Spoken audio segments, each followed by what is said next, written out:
You find a lot of places where you go, there's like a lot of stray dogs and stuff like that, and the ones in sort of Southeast Asia are quite small and cute. But the Middle East stray dogs in the northern mountains of Iraq are actually pretty looking badass. Fucking hell, it's like a wolf. Look how powerful that dog looks. Watch the dogs there.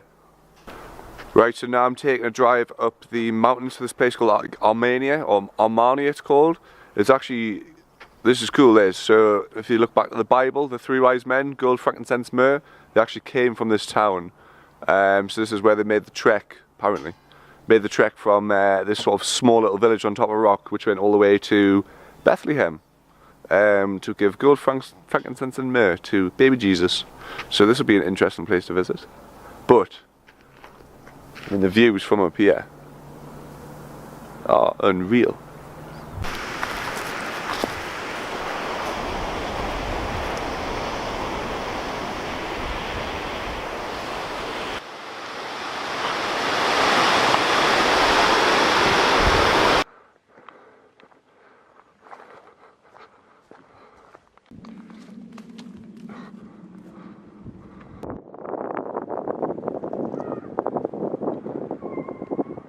So in the town of Amedi, and this is like the old walkway here, and this is like pretty much one of the oldest towns in the world, really. It's hundreds and hundreds and hundreds of years old, and this is like the old sort of entrance to the town. Obviously it's not used now, but you know, you can tell it's all like cobbled, and this is where the three wise men came from on their way to Bethlehem.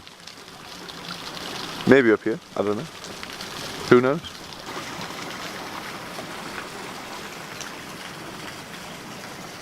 I've been seeing lots of, especially in this town I've been in, there's loads of sort of planes going above, but we've been trying to work out why they're taking such a route. But obviously Syria is pretty much directly that way, and you can see the planes, all the planes are taking such a wide curve, obviously to avoid sort of Syrian airspace, because obviously of all the stuff that's going on there with the airstrikes and the bombing and that. We have been to a hotel, and they have, it's a winter hotel, so these three guys demanded they come with us to this new hotel. So, say hi. Welcome to Kurdistan! So we've met some local guys in the shisha bar, and then we're going back to their motel for a party. So what has happened here is smoking shisha in this bar. Met a whole load of lads, and they're actually, this is like a university house, so we're in a Kurdish university house. Welcome to Kurdistan! Welcome to Kurdistan! So the kind people of Kurdistan have cooked us some lovely food. What have you cooked us? Dumpling. Kutek. Is our chef? Our other chef? Mohammed. You're all chefs. We'll have some food.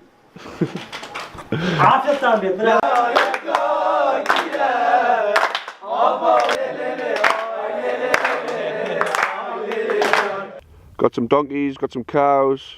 That's what you want.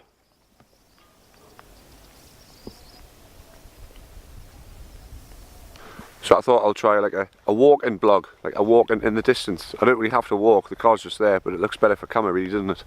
But we're rural now, heading to this cave.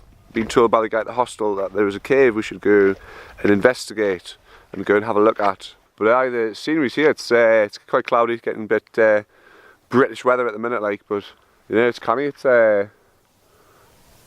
just nice views, So trying to investigate this cave. Don't know much about it, called Dahok Cave or something like that. It's right deep in this mountain here. It's actually quite nice, but no one here. Nice views. It's raining though. Not good for rain.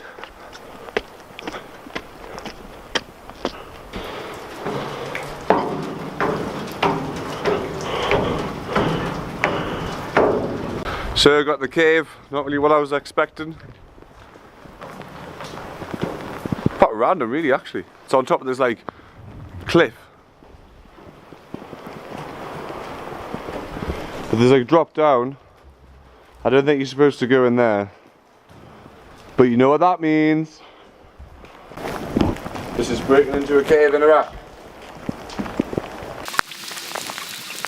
Oh, it's slippy.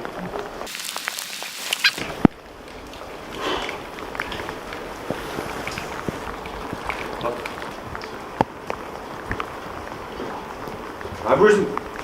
There's not much actually in the cave. There's like 3 little rooms with 3 little sort of holes in. Don't know if they're bathtubs or graves, but bit of an anticlimax, but alright.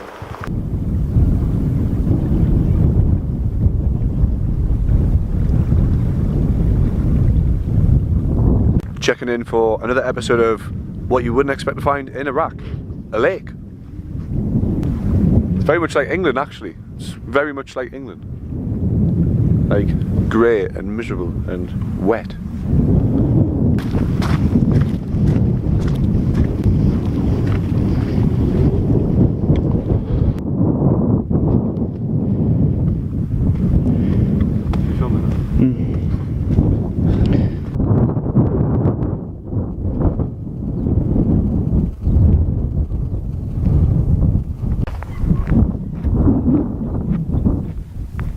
Pretty much just abandoned the car in the middle of legit nowhere just to get some photos. So one brilliant thing about travelling is you get to hear lots of different types of music. Because obviously, you know, you go traveling with the people, different cultures, and obviously music's a massive part, because obviously everywhere around the world has different music. But I have to say, I've listened to so much of this Kurdish music that it kind of does drive you insane. So I think it's time for a bit of a change.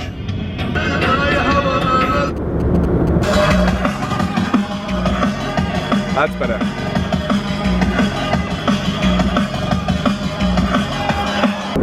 So even in the rural lands of Iraq, the bloody farmers are clogging up the roads again. Bloody farmers! So what you've got to realise here is just like life goes on exactly the same as everywhere, pretty much anywhere in the world. There's traffic, so don't walk into traffic. That's obviously one massive point as well. Yeah, life's exactly the same here. It's, you know, it's a part of the world that people are absolutely freaked out by, but you know, not everywhere in this whole country is war torn and war ridden. You know, like markets going on. And honestly, I feel safer walking around these streets than I do in some in London, you know, in my capital city. So that kind of said something for you. Hello. Hello. What's my YouTube? You are very happy today? Sorry? You are very happy I'm today? always happy today. Are you happy today? Hey, good. Can you say hello? I am Army Iraq. Hello. Hello. You, where do you live? In England. Oh, English? Yeah, I live in England. London? No, Newcastle. Newcastle? So like North England, yeah. Club Newcastle is good, no? Yeah, nice place, nice place. London too crazy. Nice to meet you, my friend. Hello. Take care. Okay, so now we're going to start a food mission in Kurdistan, Iraq. So there's not many restaurants here actually, but like street food, especially when you go traveling, one, it's like really cheap, and two, it's really nice. That's where most of the locals eat. It's quick, so it's always fresh as well. So I'm going to go and show you what street food you can get in Iraq.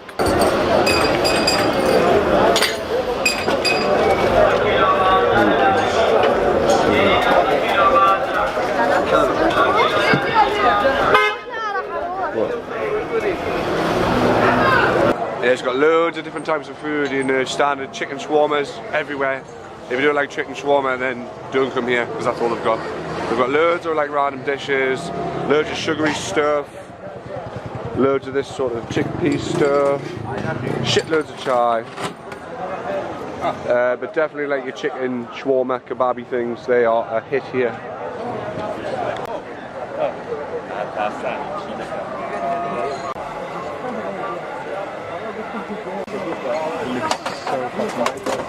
واحد ولا ينكرمها على قول يبغى حاجة رجل ايش تمجان I don't know what it's called, but I've gone for this option. It's like a chicken and a beef sort of dish. It's very cheap as well, very good price.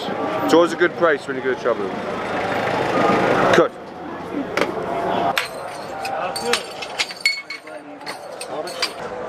Yeah, so tea is like a national drink in England. I don't actually drink that much tea in England at all, but every time you come to sort of the Middle East and these part of the world, they've got this like chai, it's called, and it's like a smaller version of it in these little cups, like very sugary. But like every sort of country's got their own. Like Jordan's got it, like Egypt's got it, Morocco's got it, Pakistan's got it. So they've all got their, like, it's similar, but it's the same but different. They've all got their like little version of it. But this is like the Kurdish version of chai. It's very nice.